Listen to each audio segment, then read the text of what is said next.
Hi friends, అందరికీ నమస్కారం. Welcome to my channel. ఈరోజు మన ఛానల్లో మరొక కొత్త రెసిపీ వచ్చేసి పెసర్లతో పెసరట్లను చాలా సులభంగా ఎలా చేయాలో చూద్దామండి.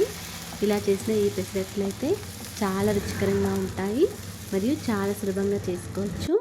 అప్పుడప్పుడు ఇలా పెసర్లతో దోశలు వేసుకొని తింటే హెల్త్కి కూడా చాలా మంచిదండి. మనం నార్మల్గా వేసుకునే దోశల కంటే ఇవి హెల్త్కి చాలా మంచిది. అంతేకాకుండా దీనిలోకి 2 రకాల చట్నీలను చాలా సులభంగా మంచి రుచితో ఎలా చేయాలో చూద్దామండి. ఎంతో టేస్టీగా ఉండే హెల్తీ బ్రేక్ఫాస్ట్ని ఇప్పుడు ఎలా చేయాలో చూసేద్దాం. ముందుగా ఈ పెసరట్ల కోసం ఒక గిన్నె తీసుకొని ఇందులోకి ఒక 2 గ్లాసుల వరకు పెసర్లను తీసుకోవాలి. ఏ గ్లాస్తో అయితే పెసర్లను తీసుకున్నామో అదే గ్లాస్తో ఒక హాఫ్ గ్లాస్ వరకు బియ్యం వేసుకోవాలండి. ఏ బియ్యం తీసుకున్నా పర్వాలేదు, కావాలంటే రేషన్ బియ్యమైనా వేసుకోవచ్చు. ఈ బియ్యంని పెసర్లను వేసుకున్న తర్వాత ఒక 2-3 సార్లు శుభ్రంగా కడుక్కొని దీనిలో తగినన్ని వాటర్ వేసుకోవాలండి. ఇలా తగినన్ని వాటర్ వేసుకొని మూత పెట్టుకొని నైట్ అంతా నానబెట్టుకొని ఉంచుకోవాలి. మీరు నైట్ కనుక డిన్నర్లోకి ఈ దోశలు వేసుకోవాలనుకుంటే మార్నింగ్ నానబెట్టుకొని ఉంచుకోండి. నేనైతే నైట్ అంతా నానబెట్టుకొని ఉంచుకున్నాను.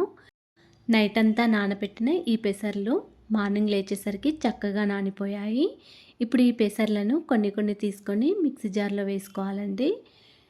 మొత్తం ఒకేసారి కాకుండా కొన్ని వేసుకొని కొన్ని వాటర్ వేసుకొని మెత్తగా గ్రైండ్ చేసుకోవాలి. ఈ పిండి పులియాల్సిన అవసరం లేదండి. మనం అప్పటికప్పుడే మిక్సీ జార్లో మెత్తగా గ్రైండ్ చేసుకొని దోశలు వేసుకోవచ్చు. మిక్సీ జార్లో ఇలా మెత్తగా గ్రైండ్ చేసుకున్న పిండిని ఒక గిన్నెలోకి వేసుకోవాలి. ఇలా గిన్నెలోకి వేసుకున్న వెంటనే మనం దోశలు వేసుకోవాలండి. మీరు కావాలనుకుంటే ఇది ఫ్రిడ్జ్లో పెట్టుకొని మార్నింగ్ అయినా ఈవినింగ్ అయినా వేసుకోవచ్చు. వెంటనే ఫ్రిడ్జ్లో పెట్టుకోవాలి. ఈ పిండి పులియాల్సిన అవసరం లేదండి. ఈ పిండిలోకి ఒక టీ స్పూన్ వరకు సాల్ట్, కొంచెం వంట సోడా వేసుకోండి. సారీ అండి, ఇక్కడ వంట సోడా వేసే టైంలో వీడియో స్కిప్ అయిపోయింది. ఇలా వంట సోడా, సాల్ట్ వేసిన తర్వాత కొన్ని వాటర్ వేసుకొని పిండి కన్సిస్టెన్సీ అనేది ఈ విధంగా ఉండాలండి. మరి పల్చగా కాకుండా మరి గట్టిగా కాకుండా ఈ విధంగా ఉండాలి.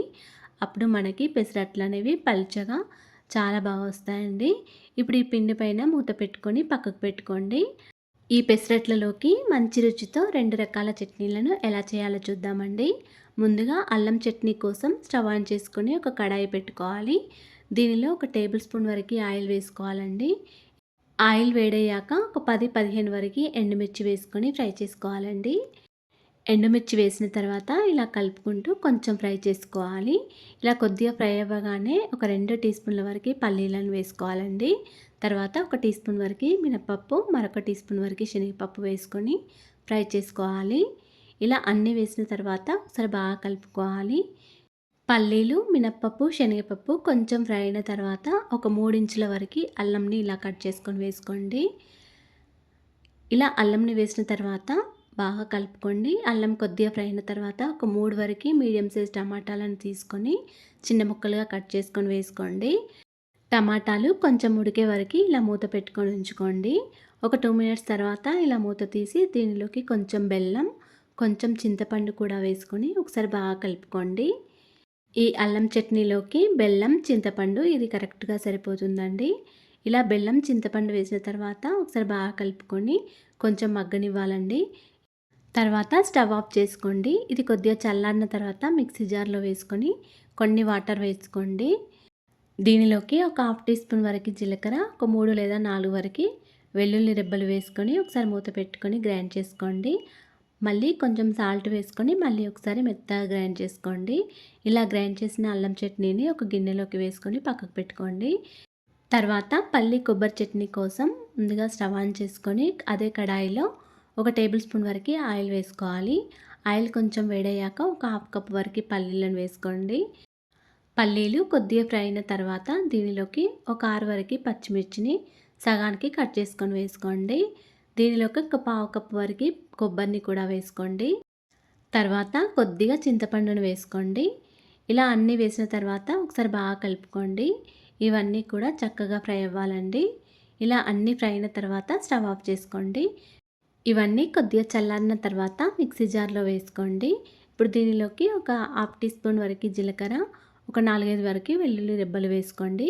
అలాగే రుచికి తగినంత సాల్ట్‌ని కూడా వేసుకోండి. ఇలా సాల్ట్ వేసిన తర్వాత కొన్ని వాటర్ వేసుకొని మెత్తగా గ్రైండ్ చేసుకోండి. వాటర్‌ని అడ్జస్ట్ చేసుకుంటూ వీలైనంత మెత్తగా గ్రైండ్ చేసుకోవాలి. తర్వాత మీకు ఒకవేళ చట్నీ అనేది కొంచెం లూజ్‌గా ఉండాలంటే కొన్ని వాటర్ ఎక్కువగా వేసుకోవచ్చు. ఇప్పుడు ఇలా మెత్తగా గ్రైండ్ చేసిన చట్నీని మరొక గిన్నెలోకి వేసుకొని పక్కకు పెట్టుకోవాలండి. ఇప్పుడు ఈ చట్నీలను మనం పోపు వేసుకోవాలండి. పోపు కోసం ముందుగా స్టవ్ ఆన్ చేసుకొని ఒక కడాయి పెట్టుకోవాలండి. అదే కడాయిలో ఒక టేబుల్ స్పూన్ వరకు ఆయిల్ వేసుకోవాలి. ఆయిల్ కొంచెం వేడయ్యాక దీనిలోకి ఒక హాఫ్ టీ స్పూన్ వరకు జీలకర్ర, ఒక హాఫ్ టీ స్పూన్ వరకు ఆవాలు వేసుకొని ఫ్రై చేసుకోవాలి. ఒక 2, 3 ఎండుమిర్చిని కూడా ఇలా సగానికి చుంచి వేసుకోవాలి. దీనిలోకి ఒక పావు టీ స్పూన్ వరకు మినపప్పు, ఒక పావు టీ స్పూన్ వరకు శనగపప్పు వేసుకోవాలి. కొంచెం కరివేపాకు కూడా వేసుకొని ఫ్రై చేసుకోవాలి. కొద్దిగా ఇంగువ కూడా వేసుకోవాలండి. చివరిలో కొంచెం పసుపు కూడా వేసుకొని ఫ్రై చేసుకోవాలి. ఇలా అన్నీ ఫ్రై అయిన తర్వాత స్టవ్ ఆఫ్ చేసుకోండి. ఈ పోపుని మొత్తం ఈ చట్నీలలో వేసుకోవాలండి. అంతేనండి, ఎంతో సింపుల్‌గా 2 రకాల చట్నీలు రెడీ అయిపోయాయి. ఇప్పుడు మనం పెసరట్ల కోసం ముందుగా స్టవ్ ఆన్ చేసుకొని దోస ప్యాన్ పెట్టుకోవాలండి. ఈ ప్యాన్ పైన ఇలా కొంచెం ఆయిల్‌ని అప్లై చేసుకొని కొన్ని వాటర్‌ని జల్లుకోవాలి. పెసరట్ల కోసం ఇలా పిండిలో నుంచి కొంచెం పిండిని గరిటెతో తీసుకొని ఇలా ప్యాన్ మీద వేసుకొని పల్చగా స్ప్రెడ్ చేసుకోవాలండి. ఇలా పిండిని మొత్తం పల్చగా స్ప్రెడ్ చేసుకున్న తర్వాత దీనిపై నుంచి కొన్ని ఆనియన్స్ వేసుకోవాలి.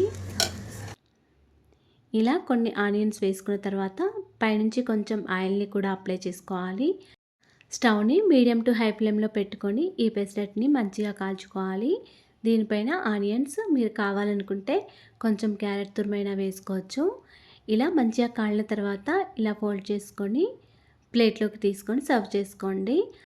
మళ్ళీ మనం ఇంకో పెసరట్టు వేసేటప్పుడు స్టవ్ని సిమ్లో పెట్టుకొని ఆయిల్ వేసుకోండి. ఇలా ఆయిల్ రాసిన తర్వాత పైనుంచి వాటర్ జల్లుకోండి. అప్పుడు పెనం అనేది హీట్ ఎక్కదండి. ఇలా పెనం ఎక్కువగా హీట్గా ఉంటే మనకి పెసరట్టు వేసేటప్పుడు పిండి పెనంకి అతుక్కుపోతుంది. పెసరట్టు అనేది కరెక్ట్గా రాదండి. అందుకే పెనం ఎక్కువగా హీట్గా ఉంటే కొన్ని వాటర్ జల్లుకొని పెసరట్టు వేసుకోండి. స్టవ్ని మీడియం టు హై ఫ్లేమ్లో పెట్టుకొని మంచిగా కాల్చుకోండి. ఇలా కాల్చుకున్న తర్వాత ప్లేట్లోకి సర్వ్ చేసుకోండి. మీకు పెసరట్టు కొంచెం క్రిస్పీగా కావాలనుకుంటే మరి కొద్దిగా ఎక్కువసేపు కాల్చుకోండి. స్టవ్ని హై ఫ్లేమ్లో పెట్టుకొని కొద్దిగా ఎక్కువసేపు కాల్చుకోండి, క్రిస్పీగా అవుతుంది. అంతేనండి, ఎంతో సులభంగా పెసర్లతో పెసరట్లను ఎలా చేయాలో చూసారు కదా. మీరు కూడా ఇలా ఒకసారి ట్రై చేసి చూడండి. ఇదొక హెల్తీ బ్రేక్ఫాస్ట్ అండి. అప్పుడప్పుడు ఇలాంటివి తినాలి. అంతేకాకుండా 2 రకాల చట్నీలను చాలా సింపుల్ వేలో ఎలా చేయాలో చూసారు కదా. వీడియో కనుక నచ్చినట్లయితే ఒక లైక్ చేయండి అండ్ షేర్ చేయండి. అలాగే మా ఛానల్ ఇంతవరకు సబ్స్క్రైబ్ చేసుకోకపోతే సబ్స్క్రైబ్ చేసుకోండి. ప్లీజ్ సపోర్ట్ చేయండి. Thanks for watching.